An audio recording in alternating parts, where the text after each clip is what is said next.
When we hire people, we typically have two kinds of interview questions.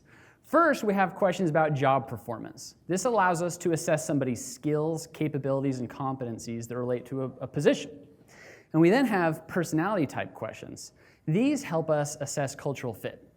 But some of these personality questions have always left me scratch my head. They're weird. Questions like, why do you think a tennis ball is fuzzy? I don't know, and I don't know what you're going to learn about me as I stumble through that question. But what I would love to see are more questions about personal and familial relations. And the reason I'd like to see this is because when we get home every day, we always share the good, the bad, and the ugly with somebody. For you, that might be a boyfriend or a girlfriend. It might be a parent, a roommate, a partner.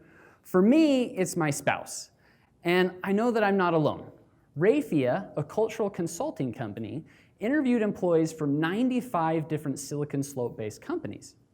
And what they found is out of those people who are married, 92% said that their number one confidant in life is their spouse. That means at the end of the day, after I've gone to work and had dinner with the family, put the kids to bed, the pillow talk that I have with my spouse is an unfiltered view of work, my employer, my managers, and we strategize together how I'm going to respond to those situations.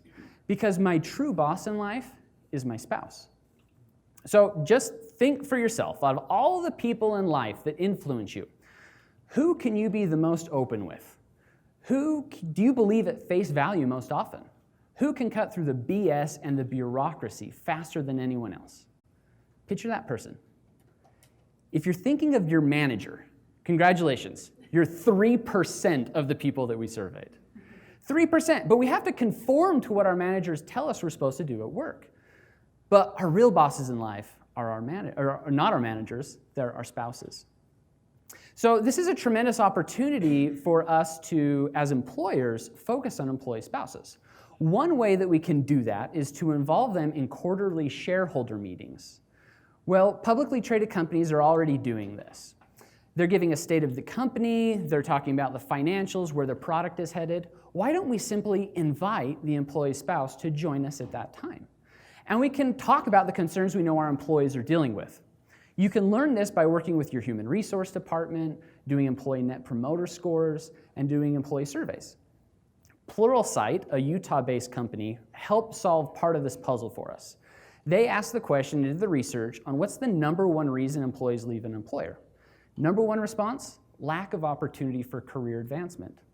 So imagine the CEO getting up at that quarterly review and saying, hey, investors, shareholders, employee spouses, we know that our employees are concerned right now with career advancement. And here are the positions that we're currently looking for in these divisions. Here's the education and skills that we need and the ways that they can apply internally.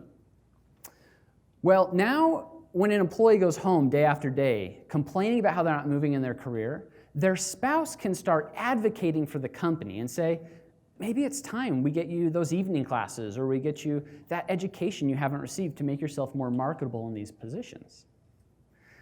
Well, I've been in human resources my entire career, and I've seen some really interesting employee relation issues. One that I've seen on more occasions than I care to admit are employees sleeping on the job. One employee in particular liked to bring in a sleeping bag and a pillow, put it on top of their desk, and as they'd have a conference call, they'd put in an earpiece, lay in the sleeping bag, and close their eyes. Well, as you can imagine, they probably didn't contribute very much in those calls.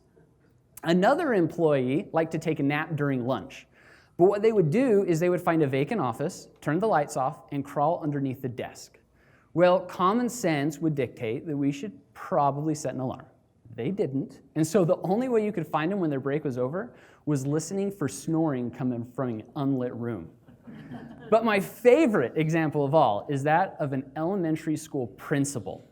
Not only did they fall asleep in their office, but they fell asleep while substituting in the classroom. I can't think of a lot more terrifying than a room full of kindergartners with a sleeping principal inside. So these are an opportunity for us to address them through regular performance management. Hopefully this is happening between the employees and their managers on a weekly or on a monthly basis. And performance management generally builds up to an annual review. So let's say that a manager takes their employee out and says, hey, we really enjoy the work that you're giving us, but we're really struggling with you sleeping on the job. And as a result, we're not going to be able to give you an increase in pay. So what if we do one very key difference in this meeting? Because that employee is going to go home and tell some variation of the story. Hey, honey, they told me that they love my work, but I'm not getting a raise. So the change that we make is as we have that conversation and saying, we love the work you're giving us, but we're not going to be able to give you an increase in pay, we invite the employee's spouse to be part of the conversation. Can you imagine the conversation that will happen at home between that employee and spouse? It will be so much more impactful because it's coming from the people who we trust most often. That spouse will say, bring home that silly sleeping bag. Do we need to get you energy drinks? Do we need to change our nighttime routine? What do we need to do so that you can focus while you're at work? Well, I'd like to tell you the story of Nate and Vanessa Quigley. Nate is a serial entrepreneur and was working on a business called Just Family. Just Family was a social media platform that was designed to compete against Instagram, Facebook, and the other big social media platforms. Now, it's important to note that Nate was fundamentally opposed to print because all these platforms were digital. Well, his wife, Vanessa, was a supportive spouse and a mother to their 7 children. One day, she went in to check on the youngest of their children and found him in his room crying. As she approached to find out what the matter was, she saw that he was holding this little book that had 5 or 6 pictures in it he'd received from preschool. She said, sweetheart, what's the matter? And he said through tears, Mom, I just don't want to grow up. It occurred to Vanessa in that moment that her son, who had had a fantastic childhood, didn't have the tangible memories to take him back to those times. And she thought to herself, if only we could print my Instagram account. It has everything tangible that he needs to remember that. That evening, Vanessa went to Nate. Now, Nate had spent a few $100,000 of the family funds on Just Family, relocated them across the country, and spent countless hours in research. And in that instant, she said, Nate, you need to change Just Family into Print My Instagram. The result, a company called Chatbooks. Chatbooks is exactly what Vanessa had in mind. You can sync your Instagram account with Chatbooks, get these books printed off, they're shipped to your house, and you can look through the memories that you had. Well, another interesting result, other than Nate listening to his confidant in a moment, trumping all the research he'd done, is he said, Vanessa, we're stronger together. And now Vanessa oversees marketing and product within Chatbooks, which is traditionally something you'd find a CEO would do. Well, this concept of them being stronger together has got me thinking, why don't we see spouses working together more often? And not just in entrepreneurship. So let me give you some ideas on some places where this would work, because working with your spouse isn't for every situation, okay? It's not for every couple, it's not for every company, and it's not for every position. But the reason we've really never considered job sharing with spouses in the past is because of traditional job descriptions. Now, job descriptions are stupid. And the reason they're stupid is because we find the most unique person in the world with all of their beautiful nuances and quirks and skills, and we say, hey, we love you. We're glad we found you, but we really only want you to do the things that fit inside this little tiny piece of paper. And we ignore everything else they bring to us. But if we look at an employee, we see the skills that they bring. And they trump more than what's found in that job description. When we look at their spouse, we see a different skill set because no 2 people are made the same. So what if instead of hiring one of them, we hired the package deal and we got a power couple?